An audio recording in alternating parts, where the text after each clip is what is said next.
आप देख रहे हैं न्यूज़ 24 और हमारे बंगाल कॉन्क्लेव में आपका स्वागत है। आपके साथ मैं हूं मानक गुप्ता और मेरे साथ हैं इस सेशन में अर्जुन सिंह जी, जो किसी परिचय के मोहताज नहीं है जहां तक बंगाल की बात आती है, बल्कि अब तो आप उनके पीछे उनके फ्रेम में देख रहे होंगे राम मंदिर का मॉडल भी रखा हुआ है। तो अब तो पूरे देश में बीजेपी के सांसद के तौर पर मशहूर हैं अर्जुन सिंह जी, और पश्चिम बंगाल में जो इस वक्त चुनावी घमासान छिड़ा हुआ है उसमें भी बीजेपी का एक प्रमुख चेहरा है। अर्जुन सिंह जी, बहुत स्वागत है आपका न्यूज़ 24 पर। कितना कॉन्फिडेंट हैं आपके इस बार बंगाल के चुनाव में आप सरकार बना लेंगे? देखिए, हमारी सरकार बनेगी बशर्ते कि चुनाव हो। चुनाव हो का मतलब बहुत लोग कंफ्यूज हो जाते हैं। हाँ, मैं भी वही सोच रहा हूँ। चुनाव तो हो रहा है। चुनाव मतलब होता है कि चुनाव में लोग वोट डाल पाएँ। बंगाल में सिर्फ आप बूथ पर फोर्स बैठा देंगे, इसे चुनाव नहीं होती। बंगाल का स्ट्रेटजी चुनाव का ये रहता है कि चाहे किसी भी तरह से गलत सलत करके हर बूथ पर 200 से 300 वोट फॉल्स डालो। जो डेथ हैं, जो चले गए हैं, और जो हार्डकोर किसी पार्टी के समर्थक हैं, तो जो सत्ताधारी पार्टी होती है वो उस वोट को करने नहीं देती है। इसके लिए उसको 3 फेज है उसका। एक धरिए घर से निकलेंगे, उस रास्ते पर ब्लॉकेज किया जाए, धमकाया जाए, मारा जाए, बम चलाया जाए। दूसरा होता है कि बड़े बड़े जो बिल्डिंगें होती हैं जिसमें सैकड़ों लोग रहते हैं, उनके नीचे ताला बंद करके बैठ जाते हैं सब, और उनको लोकल पुलिस का मदद है, और उनको ये धमकाया जाता है कि आप निकलोगे तो कल छोड़ेंगे नहीं, तुमको कल मारेंगे, अब सरकार तो हमारी है। टीएमसी और बाकी विरोधी आरोप लगाते हैं कि इलेक्शन कमीशन तो आपकी बी टीम है। देखिए, मैं तो ये और आप भी इसी को ही दोष दे रहे हैं। मैं ये बोल रहा हूँ, मैं प्रैक्टिकल बात कर रहा हूँ। वो तो अपना बचाव के लिए कर रहे हैं, मैं तो प्रैक्टिकल बात। 2.5 घंटा एक नेशनल हाईवे यदि अवरोध हो और लोकल पुलिस उसका कुछ नहीं करेगी। आप एक्सीडेंट हुआ ममता बनर्जी का, और ममता बनर्जी उसके एवज में बीजेपी को दोस्त कर रही है, और बीजेपी का पार्टी भी जला दिया जा रहा है, और पुलिस बैठकर तमाशा देख रही है। तो हमारा जो इलेक्शन कमीशन जो फ्री एंड फेयर वोट कराने के लिए कटिबद्ध है, तो उसको तो इस पर नज़र रखना होगा कि आज से भय दिखाया जा रहा है। आज से हमारे पार्टी ऑफिस को अगर आप तोड़ देंगे तो उसके अगल बगल के 1 बूथ 2 बूथ के लोग तो डर से वोट देने नहीं जाएंगे। अब बेचारा इलेक्शन कमीशन क्या करेगा अर्जुन सिंह जी? एक तरफ वो घिर गया है टीएमसी से, कांग्रेस से, लेफ्ट से, जो बोलते हैं कि बीजेपी के इशारों पर ईसी नाचता है।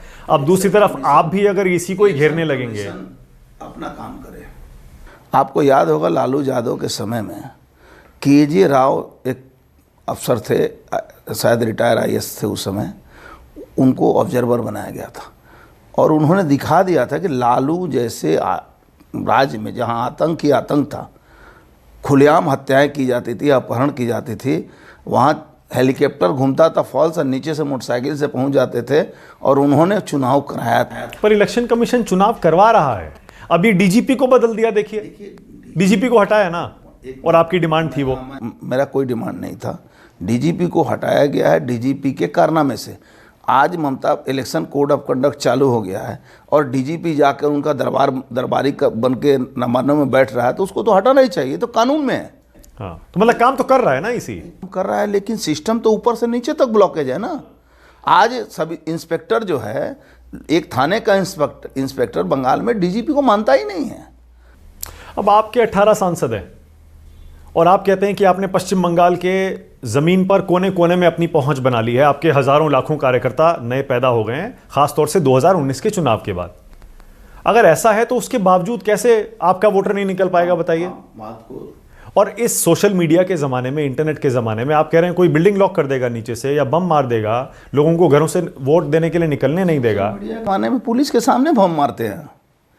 पुलिस और पैरामिलिट्री के सामने आप यदि 2019 का चुनाव देखिएगा, बैरकपुर का चुनाव, तो पैरामिलिट्री खड़ी है और बम चल रहा है, और वो भी थाने के सामने बम चल रहा है। थाना बंद करके पुलिस वाले भाग गए। तो लोग कहेंगे आप बहाने बना रहे हैं अभी से हार के, आप हार जाएंगे। आप कहेंगे देखिए हमने पहले क्या दिया था। तो सवाल ही नहीं उठता है। हम जितना भी गुंडागर्दी हुई, जितना भी ये हुआ, हम 18 सीट लेके आए जब हमारे पास कुछ भी नहीं था संगठन, और आज हम जीतेंगे भी। फिर भी मैं इस बात मुझे कन्फ्यूजन कहाँ हो रहा है कि रक्त रंजित से बचाव होगा कि नहीं। बंगाल जो बदनाम है कि रक्त रंजित चुनाव होगा, उससे हम बच पाएंगे कि नहीं बच। आप ये इशारा कर रहे हैं अर्जुन सिंह जी कि बंगाल अभी विधानसभा चुनाव के लिए तैयार नहीं है? बोल तो तैयार है, पब्लिक तैयार है, इलेक्शन कमीशन को तैयार होना होगा, सब कोई तैयार है, पब्लिक वोट देने को तैयार है, जुआ वोट देने को तैयार है, महिलाएं वोट। आप देखिएगा बंगाली एक ऐसा राज्य है जहां 80% तक वोट पड़ता है, लेकिन 80% वोट कहां पड़ता है?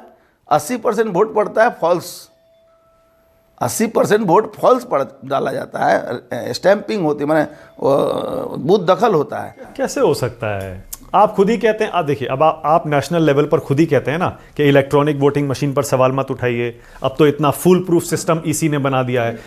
ईवीएम से ही तो चुनाव हो रहा है गुरुजी, फुल प्रूफ से चुनाव हो रहा है ना। बात सुन लीजिए, हाँ, आपको यही ना, बंगाल के बाहर के लोगों को बंगाल का हकीकत ही मालूम नहीं है।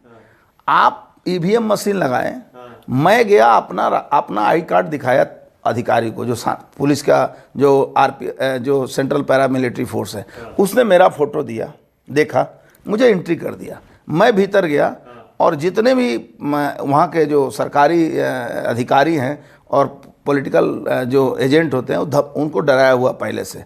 वहाँ जाकर मैं जो नहीं पड़ा है वोट, उसको मांग लिया, ये वो नंबर दो, 303 नंबर दो, 303 नंबर लिया और उस अधिकारी को दिया, वहाँ ठप्पा लगाया। सीसीटीवी लगे हुए हैं सब जगह। सीसीटीवी कौन लगाता? वहीं का वेंडर ना लगा? नहीं, देखिए बताइए अर्जुन सिंह जी, आप सीसीटीवी है आप कह रहे हैं फिर भी बेईमानी है, ईवीएम है आप कह रहे हैं फिर भी बेईमानी है। महाराज, आप नहीं जानते हैं इसीलिए आप बोल रहे हैं।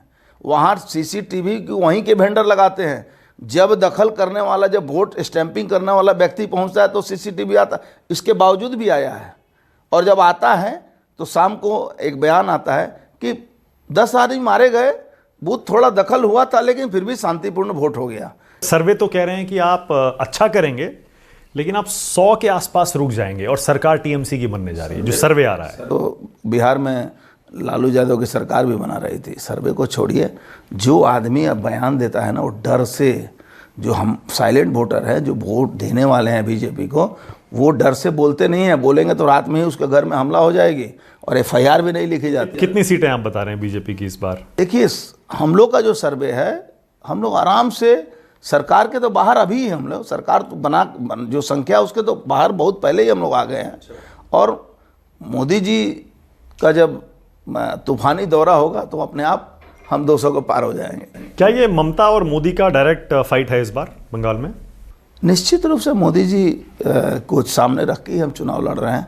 चाहते हैं मुस्लिम वोट बढ़ जाए, इसीलिए आपने ओवैसी को और पीरजादा को आपने उधर उतार दिया है। ओवैसी अलग वोट काटेंगे और पीरजादा कांग्रेस लेफ्ट के साथ जाके अलग वोट काटेंगे। दिन का यदि क्वेश्चन आप देखें तो बंगाल में हजारों नहीं लाखों की संख्या में मुस्लिम लोग भारतीय जनता पार्टी में ज्वाइन किए हैं, लाखों। तो यानी आप कह रहे हैं मुसलमान भी वोट देगा बीजेपी? आज का न्यूज़ देखिए, बाबू मास्टर, उसका अच्छा नाम मुझे मालूम नहीं। क्यों देगा? मुस्लिम एक बड़ी पॉपुलेशन है बंगाल में, क्यों नहीं देगा? आप हिंदूवादी पार्टी हैं, आप सिर्फ हिंदुओं की बात करते हैं। आप मुसलमानों को, आप पर आरोप लगता है एंटी नेशनल और पाकिस्तानी बताते हैं। नहीं हूँ मैं। बंगाल के अंदर भारतवर्ष के अंदर 130 करोड़ जनता के बारे में मोदी जी का बयान आता है हमेशा, और उसके लिए काम भी करते हैं। जनधन अकाउंट में मोदी जी ने हिंदुओं को पैसा नहीं दिया है। जो गैस दिया गया है उस सिर्फ हिंदुओं को नहीं दिया गया। जो राशन दिया गया कोरोना समय में, सिर्फ हिंदुओं को नहीं दिया गया। एक प्रधानमंत्री एक सबसे बड़े पार्टी के, नहीं वो ठीक है, कल्याणकारी योजनाओं में, हाँ कल्याणकारी योजनाओं में भेदभाव नहीं है, लेकिन आपकी राजनीति में सिर्फ हिंदू है। भेदभाव है। आज देखिए, मुसलमानों के खिलाफ आप हिंदुओं को भड़काते हैं और अपनी राजनीति करते हैं। मुस्लिम आपको वोट बंगाल में क्यों देगा? बंगाल की हालत यह है कि जिन मुसलमानों का दम भरती थी ममता बनर्जी, ओम्फान में करोड़ों रुपया उनका चोरी किया गया।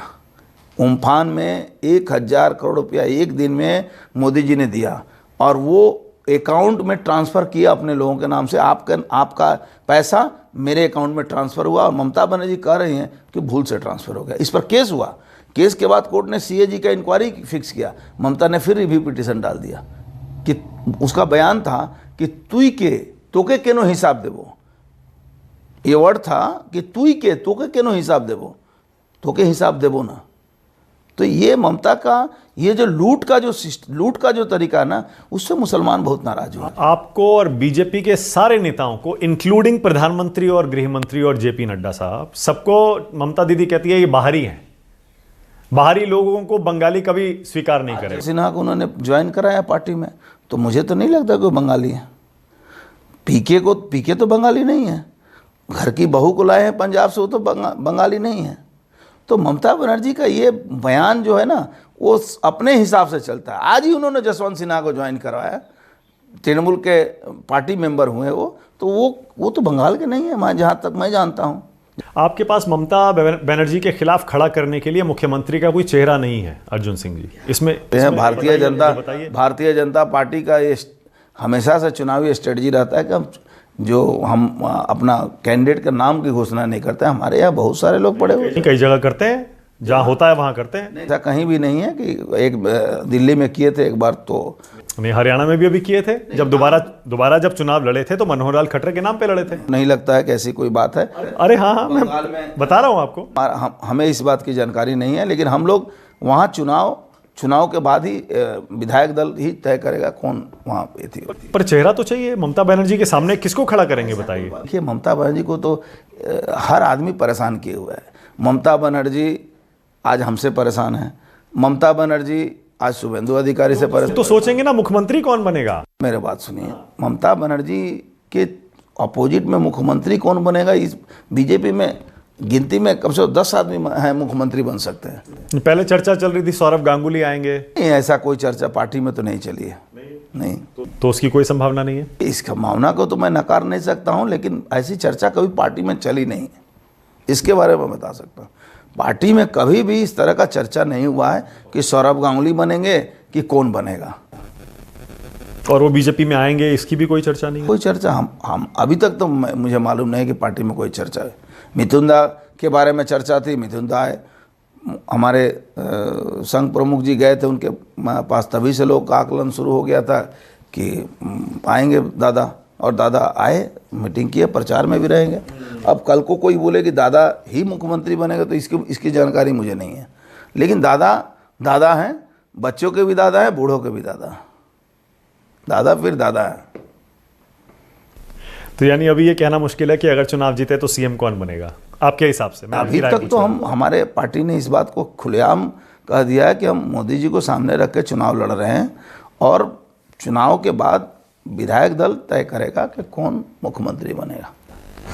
तो यानी मोदी जी की भी अग्नि परीक्षा है, ममता बनर्जी की भी अग्नि परीक्षा है, दोनों नेताओं की अग्नि परीक्षा तो कुछ नहीं है। हम जब कुछ नहीं था तो हम 18 सीट निकाले हैं, हम आराम से 36 लोकसभा निकाल देंगे। 36 लोकसभा, तो अगर इसे असेंबली सीटों में हम कन्वर्ट करें तो कितना हुआ? आप जोड़ लीजिए, बताइए। यानी 200 पार है, 200 पार है, ये दावा है आपका। चलिए, इसी नोट पर बहुत बहुत शुक्रिया अर्जुन सिंह जी, मज़ा आया आपसे बात करके। क्योंकि अर्जुन सिंह जी की एक और बात बता दें जाते जाते, हमेशा सफ़ेद में आपको दिखाई देते हैं, ये इनका पुराना शौक है। पुराना शौक है, जब से मैं होश संभाला मैं इसी तरह से। कबर्ड में सारे कपड़े सफ़ेद रहते हैं, घड़ी भी सफ़ेद है, शूज़ भी सफ़ेद से बड़ा प्यार है आपको। चलिए ठीक है, बहुत। नमस्कार, मैं हूं मानक गुप्ता। अगर आपको हमारा ये वीडियो पसंद आया हो तो इसे लाइक और शेयर जरूर करें, और हाँ, हमें सब्सक्राइब और फॉलो करना ना भूलें, ताकि आप देश और दुनिया की कोई खबर मिस ना करें। तो जुड़े रहिए हमारे साथ और देखते रहिए न्यूज़ 24।